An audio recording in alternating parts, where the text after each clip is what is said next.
ہم 11ویں شریف کی نیاز مناتے ہیں، پر 11ویں شریف کیوں منائی جاتی ہے یہ جاننا بھی بہت ضروری ہے۔ جڑ پتہ ہونی چاہیے کہ 11ویں شریف منائی کیوں جاتی ہے۔ تو جو اس میں بہت سے اقوال ہیں، لیکن اس میں سے 2-3 پوائنٹ میں آپ لوگوں کو ڈسکس کر کے بتاتی ہوں کہ جو غوث پاک تھے، 1 تاریخ کہاں سے گنی جاتی تھی؟ حضور جب پیدا ہوئے تب سے 1 تاریخ مانی جاتی تھی، 1 سے 12 تاریخ۔ تو 1 تاریخ سے لے کر حضور کی 12 تاریخ کو جو ولادت تھی تب تک کی تاریخ پہ وہ کیا کرتے تھے؟ حضرت غوث اعظم 1 تاریخ سے مرید کرنا شروع کر دیتے۔ کتنے تاریخ سے؟ 1 تاریخ، 11 تاریخ کی شام تک، اور اس کے بعد میں 12 تاریخ کو جو 10ویں کی ختم ہوتی تھی، مطلب چاند کے بعد 11 تاریخ کو، تب ولی اللہ بناتے تھے، مطلب صرف مرید نہیں کرتے تھے، ان کو ولادت عطا کرتے تھے۔ سمجھ میں آئی؟ ایک یہ پوائنٹ تھا۔ دوسرا یہ تھا کہ غوث پاک کے بعد جتنا بھی لوگ نذرانہ وغیرہ پیش کرتے تھے، پیسے وغیرہ جو بھی پیش کرتے تھے، وہ 1 سے 10 تاریخ تک کیا کرتے تھے؟ وہ جمع کرتے تھے اور اس کے بعد لنگر کرتے تھے 12ویں۔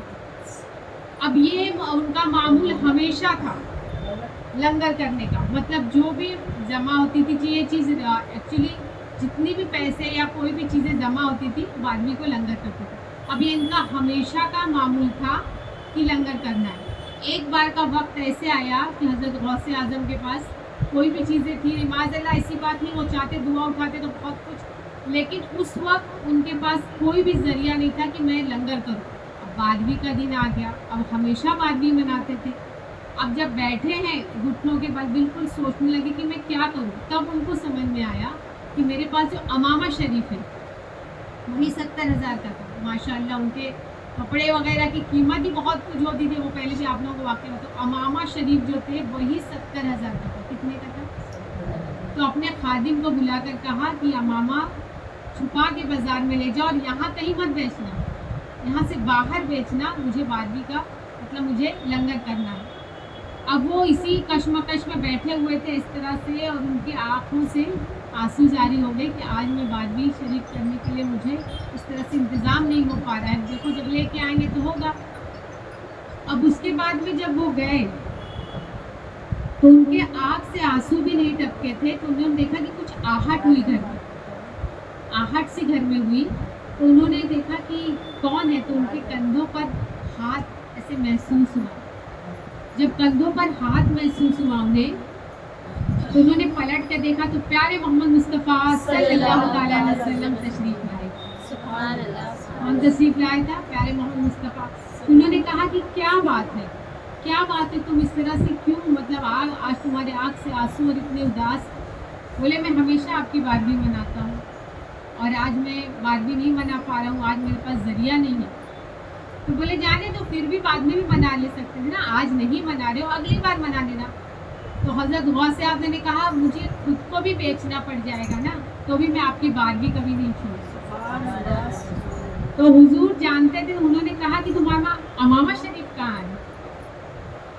حضور کو تو سب پتا ہے، لیکن انہوں ان کی زبان سے سننا تھا، تو بولے میں نے اسے بیچ دیا۔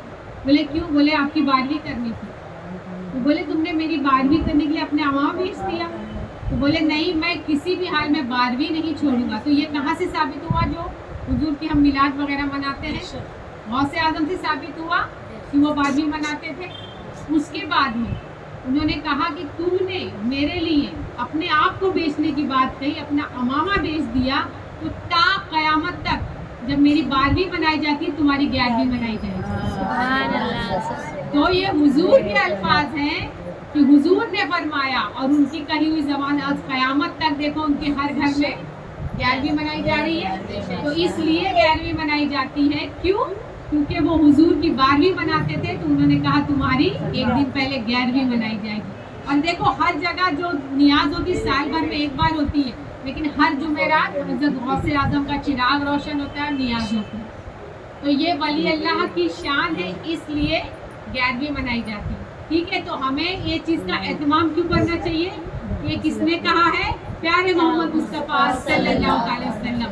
تو ہم سب کو 11ویں کا اہتمام کرنا چاہیے، اور انشاءاللہ ہم سب کو اللہ توفیق دے کہ ہر گھر میں 11ویں کی نیاز